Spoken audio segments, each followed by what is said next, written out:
संत शिरोमणी नामदेव महाराज की, संत शिरोमणी नामदेव महाराज की, संत शिरोमणी नामदेव महाराज की।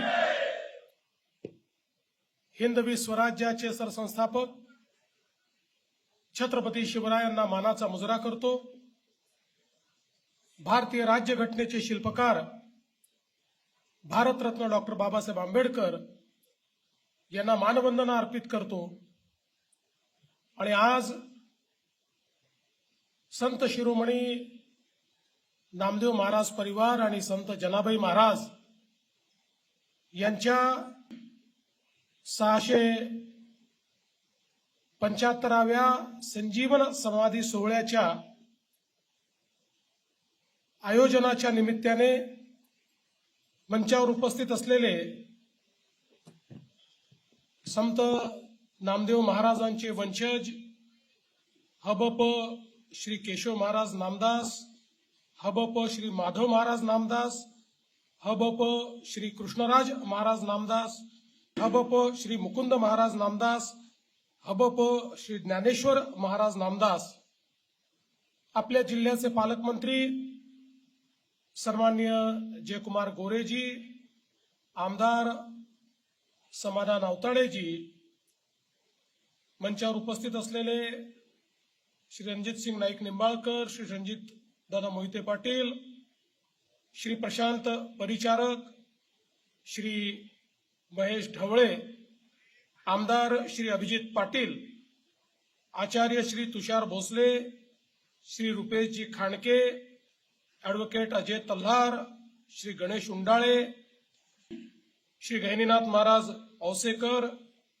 त्याचप्रमाणे अभिनेता श्री गोविंद नामदेव, राजेंद्रजी राऊत, चेतन सिंग केदार, शशिकांत चव्हाण, आपले विभागीय आयुक्त श्री पलकुणवारजी, श्री कुमार आशीर्वाद, श्री अतुल कुलकर्णी, या ठिकाणी उपस्थित सर्व मान्यवर आणि उपस्थित माझ्या भगिनी आणि बंधूंनो, मी खरोखरच हा माझ्याकरता अत्यंत भाग्याचा दिवस समजतो की आज संजीवन समाधी सोहळ्याच्या निमित्ताने ज्या ठिकाणी ही संजीवन समाधी झाली, ज्याला आपण नामदेव पायरी म्हणून देखील ओळखतो, त्या ठिकाणी जाऊन मला प्रत्यक्ष दर्शन घेता आलं आणि तिथली ऊर्जा देखील मला प्राप्त करून घेता आली।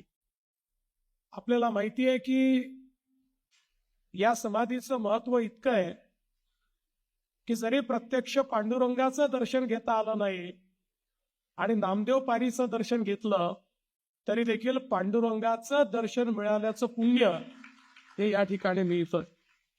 आणि म्हणूनच मला असं वाटतं की आपण जर बघितलं तर वतन आमुची मिरासी पंढरी, नामाची उजरी जागव तिथे, साधू संता शरण जाऊ मनोभावे, प्रसाद स्वभावे देती मज, नामा म्हणे आम्ही पायरीचे चिरे, संत पाय हिरे देती खरी।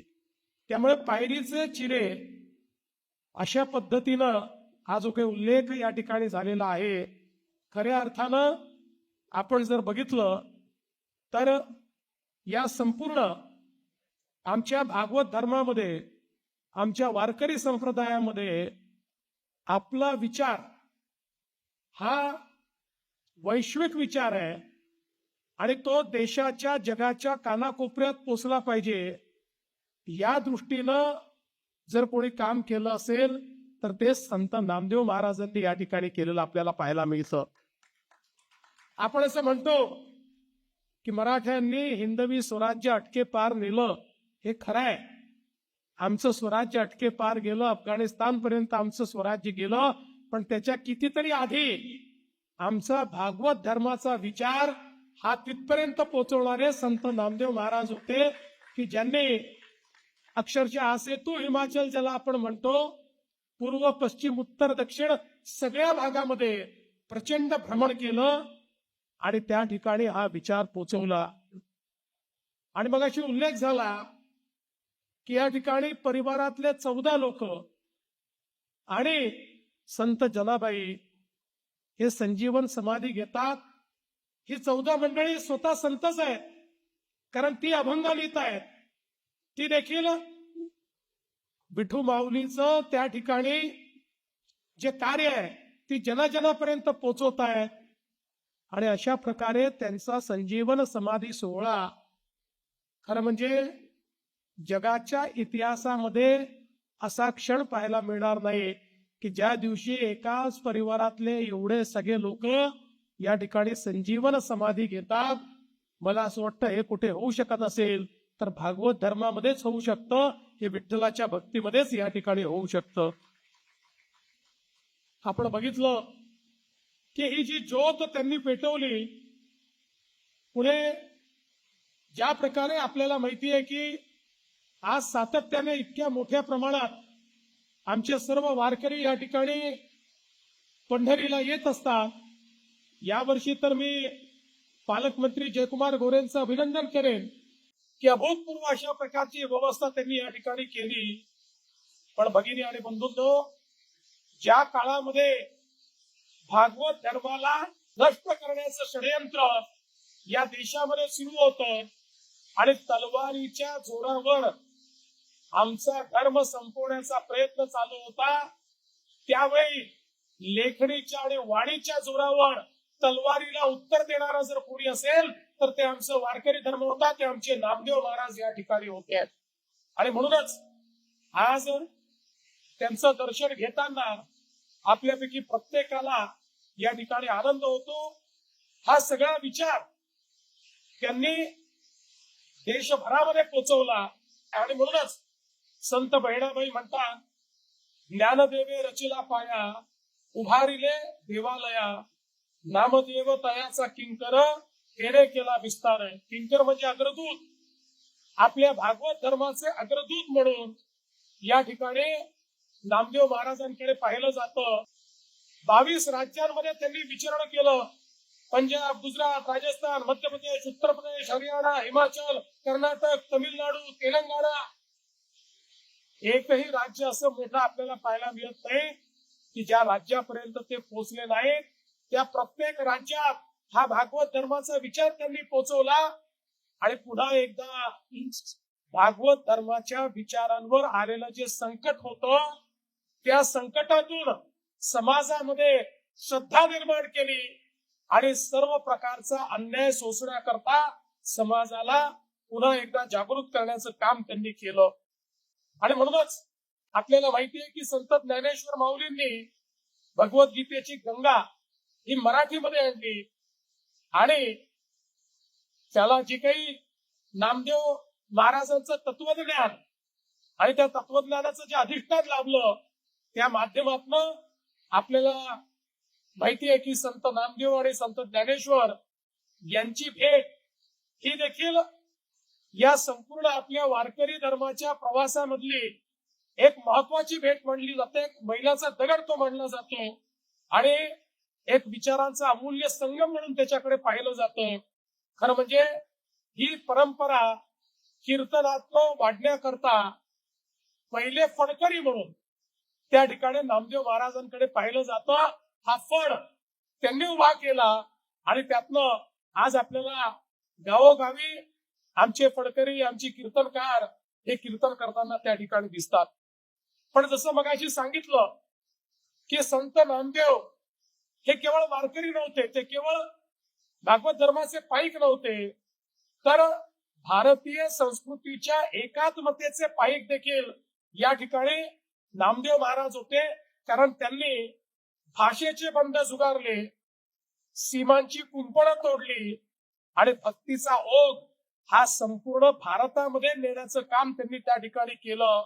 आणि संत गोरा कुंभार, संत सावता माळी, संत परिसा भागवत, संत चोखा मल्हार, त्यांचा परिवार, जगन्मित्र नागा, नरहरी सोनार, तसेच दासी जनी, असे अनेक जण होते की जे या विचाराने प्रेरित होऊन आणि नंतरच्या काळात आपण बघितलं की या सर्वांनी ज्या प्रकारे लोकप्रबोधन, समाज प्रबोधन केलं आणि भागवत धर्माचा विचार हा गावोगावी पोहोचवण्याचं काम या माध्यमातून झालेलं आपण बघितलं.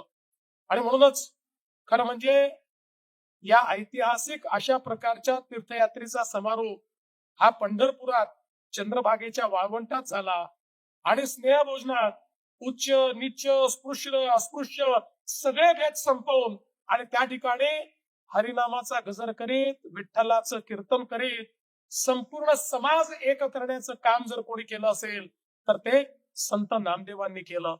संत नामदेवांनीच या ठिकाणी विठ्ठल मंदिराच्या दारामध्ये चोखोबाची समाधी उभी केली आणि त्यातला एक संदेश या संपूर्ण आमच्या विखंडित असलेल्या समाजाला दिला की समाजामध्ये जन्माने कोणी मोठा नाही, कर्मानेच प्रत्येक जण मोठा आहे, जन्माने कोणी मोठा होऊ शकत नाही हे सांगण्याचं काम त्यांनी केलं. खरं म्हणजे संत ज्ञानेश्वरांची संजीवन समाधी ही कदाचित आपल्यापर्यंत पोचली नसती, पण ते हृदयद्रावक दृश्य जे होतं तेही आपल्यापर्यंत पोचलं. ते संत नामदेवांच्या लेखणीतून आपल्यापर्यंत पोचलं. हा सगळा इतिहास त्यांनी लिहून ठेवला आणि कुंडलिकापासून जनाबाई पर्यंत सर्व भक्तांचं चरित्र देखील हे त्यांनी लिहिलं. आपण असं म्हणू शकतो की आपल्या इतिहासातले पहिले चरित्र लेखक जर कोणी असतील तर तेही संत नामदेव महाराजच या ठिकाणी होते. अशा प्रकारचं कार्य त्यांनी केलं. त्यांच्या साहित्यामध्ये आपल्याला संवाद मिळतो, त्याच्यामध्ये नाट्य मिळतं, अखिल मानवतेचा विचार करून केलेलं हे लेखन आहे असं आपल्याला पाहायला मिळतं. श्रीकृष्णाच्या लीला मराठीत सांगताना त्याने बालकविता देखील मराठीमध्ये लिहिलेल्या आहेत आणि सगळ्यात महत्वाचं की मराठीतल्या गझलांच्या संदर्भात त्याचं मूळ कुठे आहे अशा प्रकारे अनेक संशोधक शोधत असताना त्याचं मूळ हे संत नामदेवांपर्यंत पोहोचतं. म्हणजे सर्व प्रकारचं जे साहित्य होतं या साहित्याची निर्मिती देखील त्या ठिकाणी त्यांनी निश्चितपणे केली. हिंदी साहित्याला एक नवीन भान देण्याचं काम देखील संत नामदेवांनी केलं. त्यांनी हिंदीमध्ये आणि पंजाबीमध्ये देखील अभंग लिहिले. ब्रजभाषा, सौरशैली भाषा अशा अनेक भाषा या त्यांना अवगत होत्या आणि भाषा हे संवादाचं माध्यम आहे, ते विवादाचं माध्यम नाही हे सांगणारे संत नामदेव महाराज या ठिकाणी होते. हे देखील आपण सगळ्यांनी लक्षात घेतलं पाहिजे. भाषा ही मैत्री आणि बंधुत्वाचा धागा आहे हे त्यांनी जाणून घेतलं होतं आणि म्हणूनच गुरुग्रंथ साहिब, ज्या गुरुग्रंथ साहिब ला संपूर्ण आमचा शीख समाज आपला ईश्वर मानतो किंवा गुरूंनी सांगितलं की जर तुम्हाला आराधना करायची आहे, जर तुम्हाला त्या ठिकाणी पठण करायचं आहे तर ते गुरुग्रंथ साहिबचं करा. जो गुरुग्रंथ साहिब आमच्या शीख धर्मामध्ये सर्वोच्च स्थानी बसलेला आहे त्या गुरुग्रंथ साहिब मध्ये देखील 61 पद ही संत नामदेवांच्या वाणीतनं आणि लेखणीतनं आलेली आहे आणि नारायण आणि नामदेव एकच अशा प्रकारचं या शीख परंपरेत त्या ठिकाणी मानलं जातं. आणि म्हणूनच 2015 जेव्हा घुमानला साहित्य संमेलन झालं पंजाबमध्ये आणि आम्ही तिथे गेलो त्यावेळी पंजाबच्या घुमानमध्ये देखील आपल्या संत नामदेव महाराजांबद्दल त्या ठिकाणच्या लोकांमध्ये जो काही आदर पाहायला मिळाला निश्चितपणे आमची छाती देखील त्या ठिकाणी मोठी झाली आणि कशा प्रकारे हा विचार वैश्विक झालाय हे आपण सगळ्यांनी बघितलं. गुरु गोविंद सिंग, संत कबीर हे संत नामदेवांचा उल्लेख अत्यंत आदराने करतात. मीराबाई, नरसिंह मेहता यांच्या काव्यात देखील आपल्याला नामदेव महाराजांचे शब्द मिळतात, त्यांचे वाक्य आपल्याला त्या ठिकाणी पाहायला मिळतात, त्यांचे विचार आपल्याला पाहायला मिळतात. आणि म्हणूनच आपण जर बघितलं असेल तर खऱ्या अर्थानं आपला विचार वैश्विक करणारे हे नामदेव महाराज होते आणि भारतातल्या पूर्व पश्चिम उत्तर दक्षिण सगळ्या भागाला जोडणारे आपले नामदेव महाराज या ठिकाणी होते. खरं म्हणजे त्यांच्या वडिलांची इच्छा होती की त्यांनी जो पारंपरिक आपला व्यवसाय आहे शिंपी तो व्यवसाय करावा, पण तो व्यवसाय त्यांनी स्वीकारला नाही कारण त्यांना सामाजिक समरसतेचं वस्त्र हे विडायचं होतं आणि ते वस्त्र विणून त्यांनी संपूर्ण समाजाला एकता काय असते हे शिकवण्याचं काम केलं. आणि म्हणूनच मला असं वाटतं की हे जे समाजाची शिवण्याची त्यांची शिवणकला होती, हे अतिशय अद्भुत अशा प्रकारची शिवणकला होती, ज्यांनी या समाजाला दिशा देण्याचं काम केलं. समाजातल्या उच्चवर्णीयांना ते प्रश्न विचारतात, नाना वर्ण गवा उनका एक वर्ण दूध, तुम कहा के ब्राह्मण हम कहा के सूद, मन मेरी सुई तन मेरा धागा, खेसर जी के चरण पर नामा सिंपी लागा. अशा प्रकारे त्यांनी या संपूर्ण व्यवस्थेला त्या ठिकाणी बदलण्याचं काम केलं. आणि म्हणूनच अनेक चरित्रकार असं म्हणतात की जर संत नामदेव झाले नसते तर उत्तर प्रदेशात कबीर, राजपुतान्यात दादू आणि पंजाबात गरीबदास सुद्धा झाले नसते.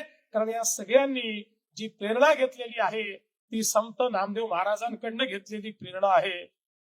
खरं म्हणजे ही आपली संतांची भूमी आहे आणि या संतांच्या भूमीमध्ये अभंगाच्या माध्यमातून अतिशय मोठा विचार आपल्यापर्यंत पोहोचलाय. आणि म्हणूनच मगाशी नामदास महाराजांनी जे सांगितलं की आमचा हा अभंगातला जो विचार आहे हा आमच्या पुढच्या पिढीपर्यंत पोहोचला पाहिजे आणि त्याकरता आपल्या शैक्षणिक व्यवस्थेत देखील तो या ठिकाणी आला पाहिजे. मला असं वाटतं की अतिशय चांगली सूचना ही आपण या ठिकाणी केली आहे. जरूर त्या संदर्भात सगळ्यांची चर्चा करून आमच्या पुढच्या पिढीपर्यंत अभंगातला जो विचार आहे हा कसा आपल्याला पोहोचवता येईल याचा आपण प्रयत्न केला पाहिजे. खरं म्हणजे आपल्यापैकी अनेकांना माहिती नसेल, पण आपण आरती झाल्यानंतर या ठिकाणी घालीन लोटांगण मंदिर चरण ध्यान पाहिन रूप तुझे हे जे पद म्हणतो हेही त्या ठिकाणी त्यांनीच लिहिलेलं, संत नामदेवांनीच लिहिलेलं पद आहे. हे देखील आपण सगळ्यांनी लक्षात घेतलं पाहिजे.